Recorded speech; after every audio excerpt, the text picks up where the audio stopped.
It's that time of year again where I look forward to every Sunday, and not for church, but for R rated church. Game of Thrones is going to be on for like the next 7 weeks, and I am excited. As a big, book fan of the series, I loved the show from day one, and even as it's diverted a little bit from the series, and now where we're in completely uncharted territory where I really have no idea where it's going, I still am a really, really big fan. Now, that's not to say that it's beyond criticism. I think there are certain storylines that have been complete garbage, Dorn, and there's some things that maybe haven't lived up, hopefully, to my expectations, but then there's some that have totally exceeded my expectations, like the whole Battle of the Bastards that happened last year. I thought that was just a fantastic hour of television. I was on the edge of my seat the entire time.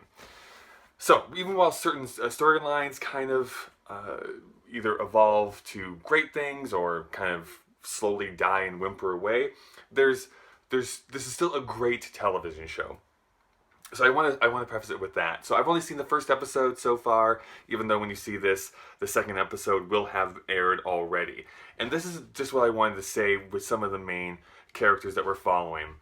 Arya, how we start off this season is super awesome. This is where I've wanted this character to reach to ever since it's been essentially foreshadowed from her first kill all the way back in season 1.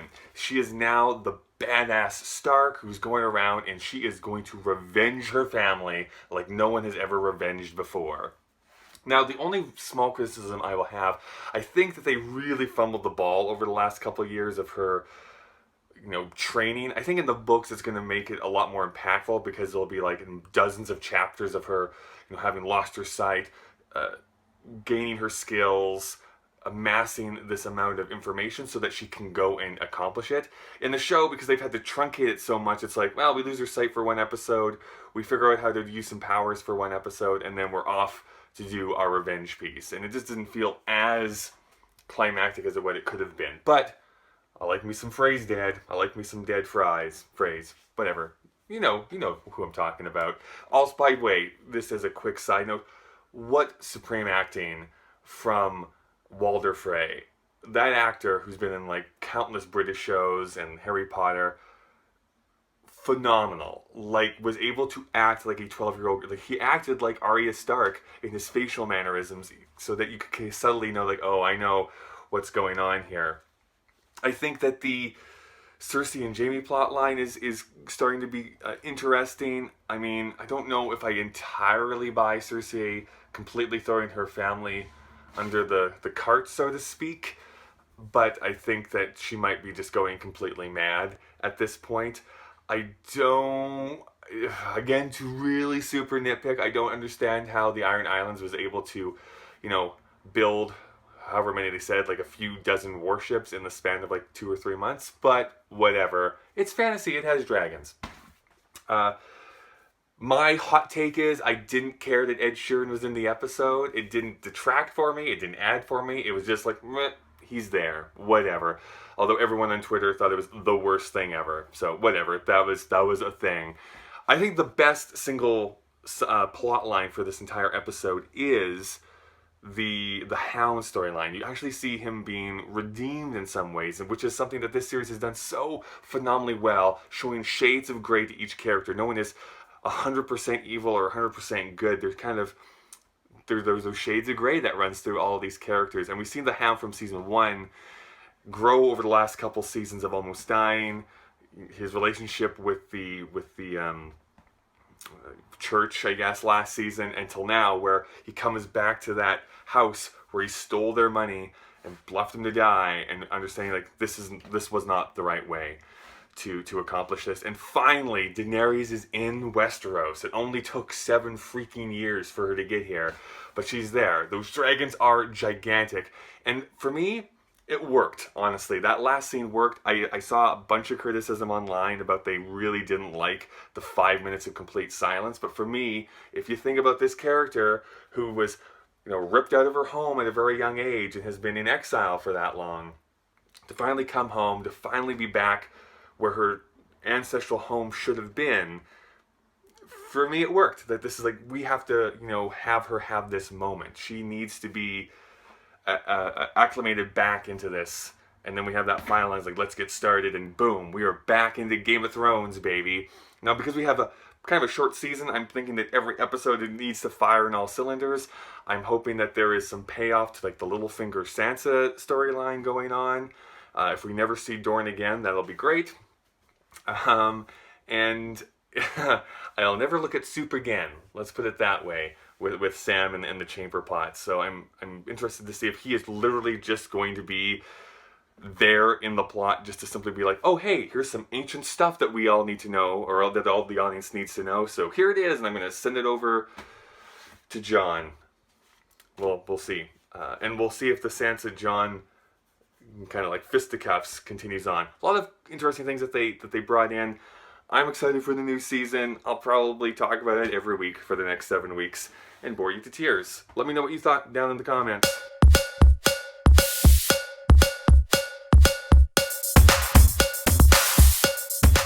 Jen, you know this from living together for a while, but there's two things that I hate. One is intolerance, and the second is British people. So we decided to do something really interesting, really cool, something that I know that has existed for a while, but that I've never partaken in, which is seeing a live theatrical performance, like a live on stage, real people, real actors, but being broadcast into a movie theater. Yeah. And so we got to take a part of this. We went and saw Angels in America Part 1, Millennium Approaches, I think is the full title of it. This is a play that, well, actually, before we get into that, there's two things. Number one, have you ever gone to something quite like this, where it was like a live play being broadcast in? No, and I had seen previews for something like that. I had actually seen a documentary that was brought into Calgary because enough people signed up for tickets, and they were talking about that, and I never went far enough to figure out how to go see it because I thought it was a really cool idea. It's something that seems to be more and more common. There, I know, is the Met from New York is broadcasting certain operas and certain plays are coming in. I really wish Broadway musical theater would start to do this, because I would literally pay $40 just to go to a movie theater and just watch that. Yeah. And money left on the table, I think. This was specifically being broadcast from London. Now, two things. I don't actually know how legitimate it was, like live broadcast. I feel it was like a live to tape thing, and then they just broadcast it to a bunch of theaters. Yeah, it's hard to tell. I could be wrong. Yeah. But there's a cool thing, because when you walk in, you're hearing and seeing like the actual crowd and the audience there. And there's an actual intermission. So when there's an intermission that happens, then you get up and you go and stretch your legs, which makes me want that to happen in every movie now, because it's just a great, I can stand up, I don't feel cramped, and I go and buy a $4 lemonade from the concession stand. It was amazing. I honestly think Lord of the Rings would have been incredible with even just one intermission. And I agree. I told Kyle, double the concession sales. I bought double concession. That's right. Right? Who doesn't like double concession?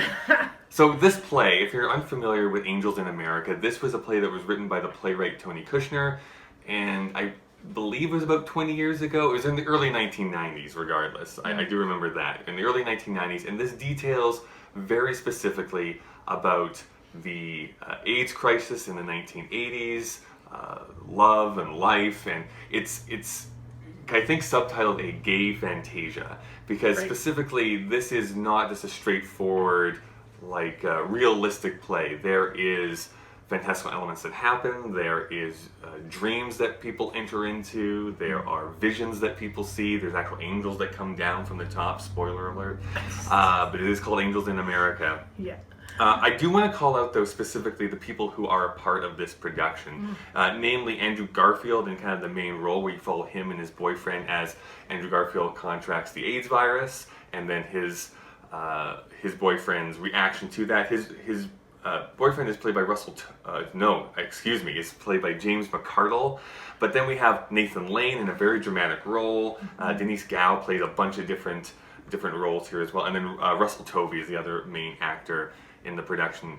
Each of them plays sometimes multiple different roles, which if you want to go into like theory and really pick it apart, you can talk about a few things. I want to keep this fairly surface level. What did you think of the production itself? I really liked it. I'd never seen, and I know it wasn't technically live, but I'd never seen a play at that high level with those kinds of names in it. A-list actors at the top of their game. So sure. Absolutely incredible, and I really appreciate how they treated the characters. I know there's been some critique about Andrew Garfield being too campy and stuff like that.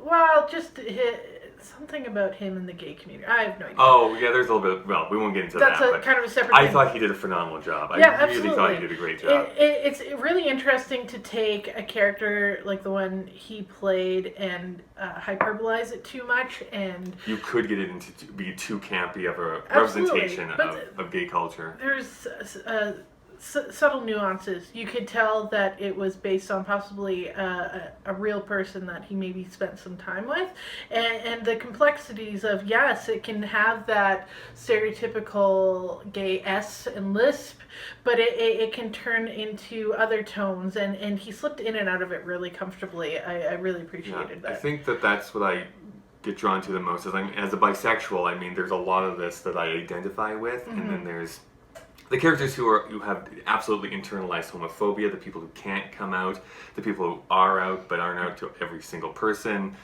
their surrounding family dealing with the fact that people are dying from this virus. They know what that means, but no one's actually saying what is actually going on. There's a lot of subtext and nuance that's happening in this with these fantastical elements that are going on.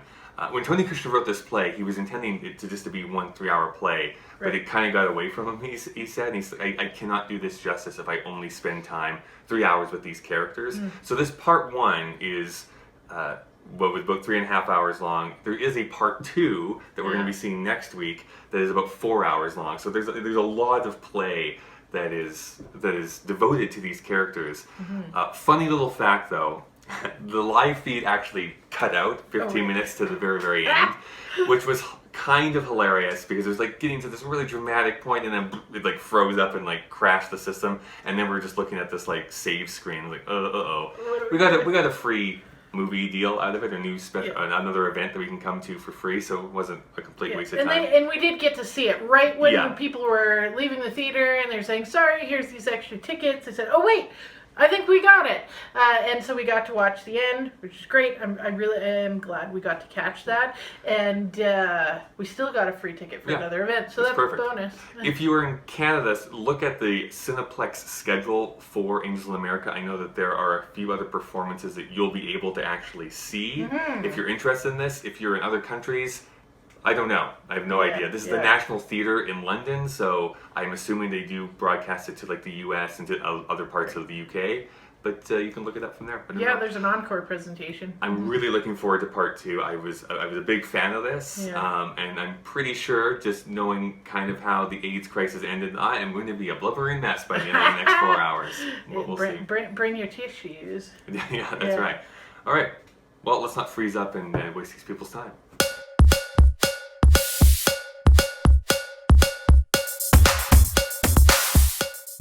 I'm killing time before I go and see a movie, so I'm just going to wait here in my car.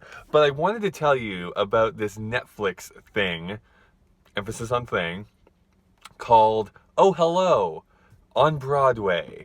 This, I have to preface everything I'm about to say that this performance is so made for me that even though I really liked it, nobody else is. So be aware, be forewarned. So what this is, there was a limited engagement performance on Broadway where you could go and buy tickets and watch this live show called Oh Hello. And it starred Nick Kroll, John Mulaney, and they performed as these like very old, like in their 80s gentlemen with all the makeup and the hair who were, trying to be actors in their youth, had been living together for 40 years, and are now putting on this show, this play about not only their life, but also kind of the trappings of fame in a way. So that's kind of what the plot is, but really what it turns into is that it's partly scripted, partly improv, partly like crowd work. It's a comment both on the theater. It's kind of a love letter to the theater, but also really poking fun at the theater as well. So that's all of these things, and it's so specific and so bizarre, and I like it a lot, but I cannot in good faith recommend anyone else watch this. It's, again, very, very specific to those types of things. So if you like alternate comedy, if you're into theater, I think there's a lot of stuff to like here. Try and check it out. You'll know within 5 minutes whether or not this is the show for you. If you have not cracked a smile, or if you think everything is just really dumb, push stop. It's not going to get any better from there. But for like the Broadway fan that I am, for the theater fan that I am, I was all about this. And I am also a fan of Nick Kroll and John Mulaney themselves. So if you like that type of comedy, then there's going to be some stuff to like here too. There's a special guest that they interview halfway through, and I'm not going to spoil who it is, but one of my heroes. And they're able to like have this really cool back and forth that feels very natural. It's part of the entire play, but it's also just really good improv at the same time. So yeah, Oh Hello on Netflix. Check it out if you're interested. Try it for 5 minutes. If you don't like it, push stop. This is a free country. Don't do things that you don't like to do. I should crack a window.